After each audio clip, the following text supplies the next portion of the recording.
नहीं. So I have just made the summary of the chapter so that आप फटाफट जब भी एग्जाम देने जाओगे एक बार 10-15 मिनट की वीडियो देखोगे and you are ready for the exam. So linear programming problem, it deals with the maximization and minimization of the objective function. ये अभी तक हमें पता ही है, ठीक है. तो ये जो फंक्शन जिसे हमें मैक्सिमाइज या मिनिमाइज करना होता है इसको हम बोलते हैं z, and this z is the objective function. ठीक है. ऑब्जेक्टिव क्या है? इस फंक्शन को मैक्सिमाइज या मिनिमाइज करना, इसलिए हम इसे बोलते हैं ऑब्जेक्टिव फंक्शन. ठीक है. इसको हमें क्या करना होता है? मैक्सिमाइज या फिर मिनिमाइज. राइट. मैक्सिमाइज या मिनिमाइज करने को हम बोलते हैं ऑप्टिमाइज करना. So what does linear programming deals with? It deals with the optimization of the objective function subjected to the linear constraints. ठीक है. सो ये जो फंक्शन है हमारा objective function, it is a linear function in 2 variables. हमेशा x और y में 2 variables में आपका लीनियर फंक्शन होगा. ठीक है. सो लेट अस से मैंने बोला z है मेरे पास 4x + y. ठीक है. तो ये जो x एंड y हैं, these are called your decision variables, right. And when you are given some inequalities कि भाई ये constraints हैं आपके पास, इसको prove करते हुए, इसको satisfy करते हुए you have to maximize या minimize the thing. ठीक है. So you have certain constraints always. जो inequalities हैं उनको हम constraints बोलते हैं, क्योंकि वो भी x and y में linear function होते हैं, इसलिए हम उन्हें linear constraints बोलते हैं. So let me take the particular example so that हम उसी को आगे solve भी कर सकें. I have taken the NCERT example जिसमें ये मेरे पास linear constraints हैं और ये जो होते हैं x and y greater than equal to 0, जो हमारा आंसर फर्स्ट क्वाड्रेंट में confine करते हैं, these are called the non-negative constraints. ठीक है. इनको हम बोलते हैं non negative constraints. Now I am doing a particular question like this particular problem I am solving. एक ही करेंगे और उसी में हमारे सारे क्वेश्चंस दन हो जाएंगे. So let us start with this particular question. अब मेरे पास है x plus y less than equal to 50. I hope you know how to solve the inequalities, how to draw the inequalities. तो पहले हम क्या करते हैं? पहले हम बॉक्स बनाते हैं. ठीक है. 2 boxes for 2 inequalities I'll make, and then I'll plot, I'll write x and y. ठीक है. एक बार आप x को 0 लो, एक बार y को 0 लो. जब मैंने x को 0 लिया तो मेरा y क्या हो जाएगा? 50. जब मैं y को 0 लूंगी तो x मेरा हो जाएगा 50. ठीक है. So I'll just locate the 2 points. If I have these points say 10, 20, 30, I'm just drawing it randomly, क्योंकि अब जब आपका 1 मार्कर का एग्जाम आएगा आप पूरा नहीं ड्रॉ करोगे, मतलब पूरा एकदम प्रिसाइसली ग्राफ लेके नहीं करोगे. So randomly हमें समझ आना चाहिए क्या है. ठीक है. 10, 20, 30, 40, 50, 60, 70, 80, 90, 10 सारे 50, 60, 70, 80, 90, right? So 1, 2, 3, 4, 5. This is my 50 point. 1, 2, 3, 4, 5. 50 point. So I am just drawing a line here. I hope this goes correct. ठीक है. ये मेरा हो गया x plus y equals to 50. ये जो मेरी लाइन आई है, this is x plus y equals to 50. It's not less than, greater than. ये अभी हम प्लॉट करेंगे. ये जो लाइन है इसने इस ग्राफ पेपर को 2 पार्ट्स में डिवाइड कर दिया. ठीक है. द लोअर हाफ और द अपर हाफ. ठीक है. तो अब हमें ये देखना है कि ये जो ग्राफ है, ये जो लाइन है, ये सेटिस्फाई कौन सा एरिया कर रहा है, इनइक्वालिटी कौन सा एरिया सेटिस्फाई कर रहा है. तो हम कहीं पर भी एक पॉइंट लेंगे. प्रेफरेबली आई एम टेकिंग से 0, 0. ठीक है. मैंने 0, 0 इस इक्वेशन में डाला, इनइक्वालिटी में डाला, तो क्या होगा? 0 + 0 <= 50. क्या ये सही है? या ये बिल्कुल ठीक है. सो हम नीचे वाला शेड करेंगे, ऊपर वाला I'll just erase it. ठीक है. तो my shading of this inequality goes the downward direction. Similarly हम दूसरा प्लॉट करेंगे. x लेंगे, y लेंगे, x0, y0. एक बार जब हमने x को 0 लिया तो y 90 हो जाएगा, और जब y को 0 लेंगे तो x क्या हो जाएगा हमारा? 30. परफेक्ट. राइट तो हम यहाँ प्लॉट करते हैं, अगर मेरा x 0 है तो y 90, 60, 70, 80, 90 एंड अगर ये 0 है तो यहाँ 30। सो मेरी जो लाइन है दिस इज दिस, ठीक है। अब इसकी भी इनइक्वालिटी देखेंगे हम, कहाँ किस साइड हमें शेड करना है। तो फिर से हम यहाँ पर 0 + 0 लेके देखते हैं, क्या वो लेस देन 90 है? हाँ वो तो लेस देन 90 है। तो हम क्या करेंगे, इसको भी ओरिजिन की टुवर्ड्स यानी कि 0 0 की टुवर्ड्स शेड करेंगे, तो ये भी नीचे आएगा। तो अगर ये भी नीचे जा रहा है, ये भी नीचे जा रहा है, तो हमारा ये सारा आ जाएगा। But these two non-negative constraints, they confine your answer to first quadrant. So I finally would say my answer is this area. I hope the shading part is clear.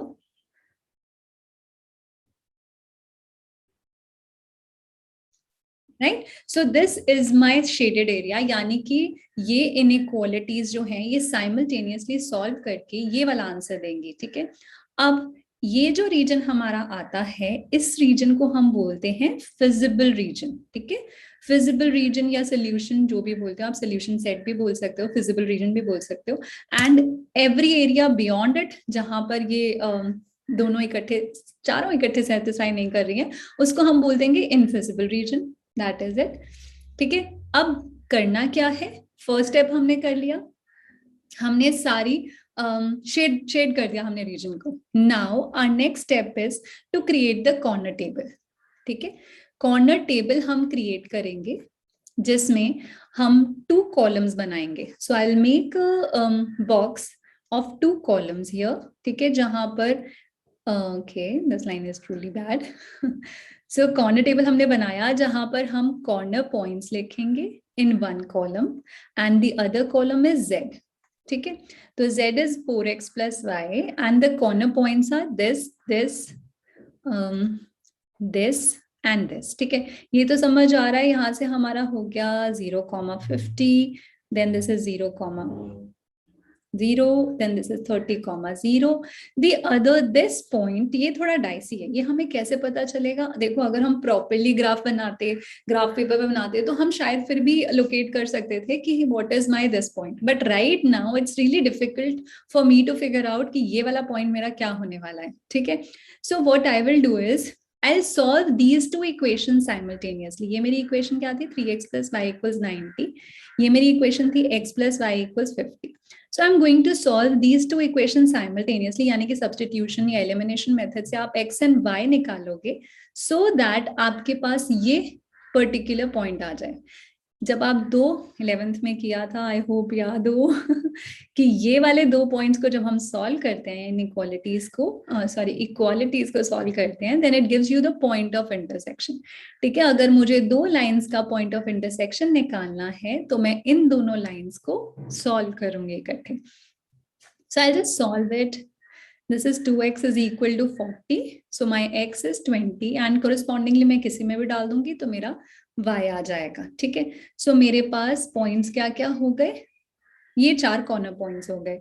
अब इन कॉर्नर पॉइंट्स पे मैंने z निकालना है, तो z की value क्या आएगी, 50, 0, 120, then 80 + 30 is 110। अगर मेरा क्वेश्चन होता कि इसको मैक्सिमाइज करो, then I would have taken the answer as 120, ठीक है। एंड अगर मेरा क्वेश्चन होता कि इसको मिनिमाइज करो तो हम 0 ले लेते, ठीक है। तो हमने मैक्सिमाइज करना है। So my maximum value of z is 120 at 30,0. This is my final answer. So how will I present my answer?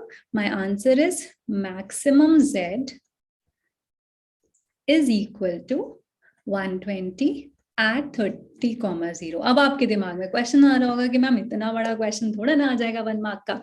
मैं नहीं कह रही हूँ कि इतना बड़ा क्वेश्चन 1 मार्क का आएगा। आई एम जस्ट सेइंग कि किसी भी मोमेंट से वो क्वेश्चन आ सकता है। जैसे कि फॉर एग्जाम्पल आपका क्वेश्चन आ सकता है कि बताओ इसका फिजिबल रीजन क्या है, बस यही पूछ लिया उन्होंने। 1 मार्क तो उसके बनते हैं कि फिजिबल रीजन आपको निकालना आना चाहिए, ठीक है। ये पूछ लेंगे कि भाई फिजिबल रीजन हमने दे दिया, कॉर्नर पॉइंट्स निकाल दो। अब कॉर्नर पॉइंट्स आपको निकालने आने चाहिए, आपको आना चाहिए कि पॉइंट ऑफ इंटरसेक्शन कैसे निकालते हैं 2 लाइंस का, तभी तो आप कॉर्नर पॉइंट्स निकाल पाओगे। ठीक है। क्वेश्चन ये भी आ सकता है कि आपको कॉर्नर पॉइंट्स दे दिए, अब मुझे बताओ कि z की मैक्सिमम वैल्यू क्या है। ठीक है। देन क्वेश्चन ये भी आ सकता है कि आपको, अच्छा प्री बोर्ड्स में तो क्वेश्चन ये भी आ रहे हैं कि भाई पूरा पूरा क्वेश्चन ही सॉल्व कर दो, राइट। सो आपको एक दो क्वेश्चंस ऐसे कंप्लीटली कर लेने चाहिए so that you are thorough with the idea of the concept. And जब भी कोई क्वेश्चन में कुछ भी कहीं से भी आ जाए तो आपको पता होना चाहिए कि कितना करना है हमने, right. So we are done with the question. अब ये जो क्वेश्चन है ये बाउंडेड रीजन है, ठीक है। अब ये जो हमारा आंसर आया है ना, ये हमारा बाउंडेड रीजन है। बाउंडेड रीजन मतलब इसकी बाउंड्री है, हम कॉर्नर पॉइंट्स निकाल सकते हैं, ठीक है।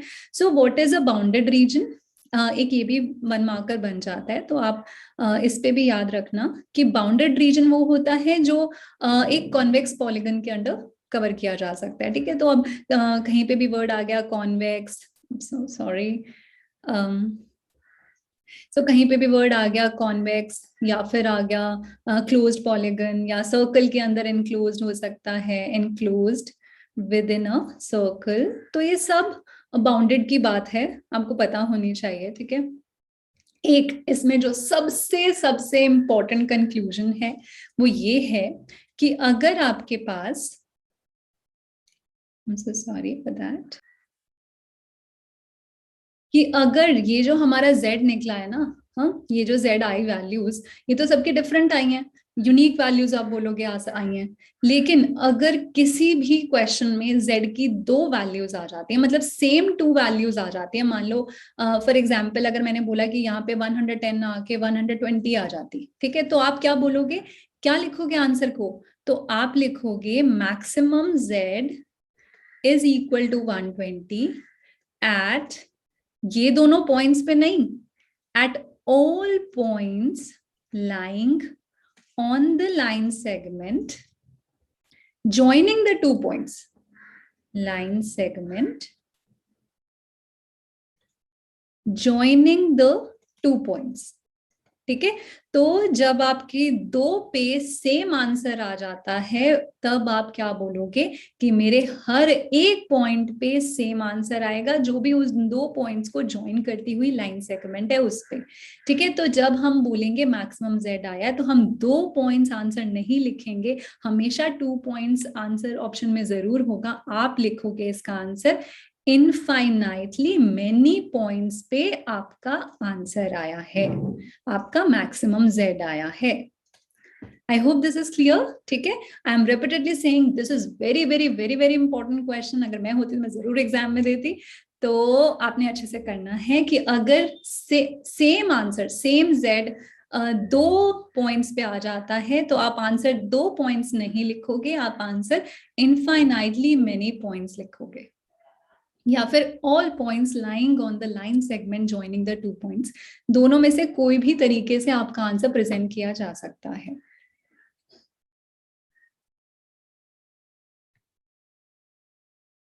I know you can do most of the questions now, but I still want to do question number 3 with you here. I don't know आपके एग्जाम में कौन से नंबर पे आया ये question, but this is like really important question and I really want to discuss this with you.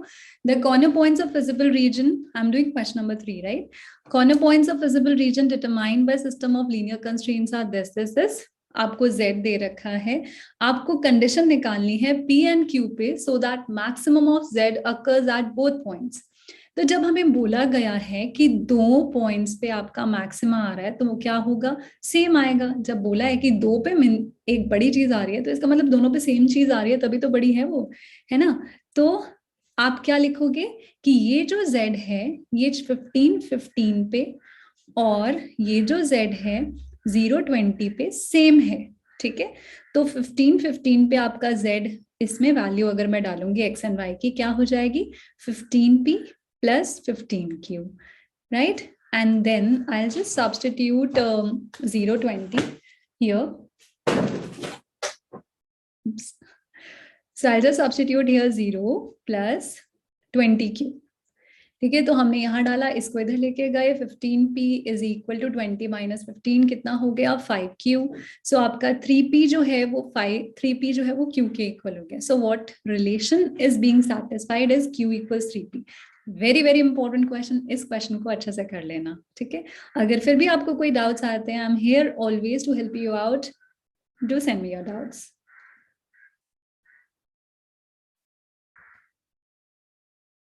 तो घबराना बिल्कुल भी नहीं है, अच्छे से एग्जाम करना है। All the very best.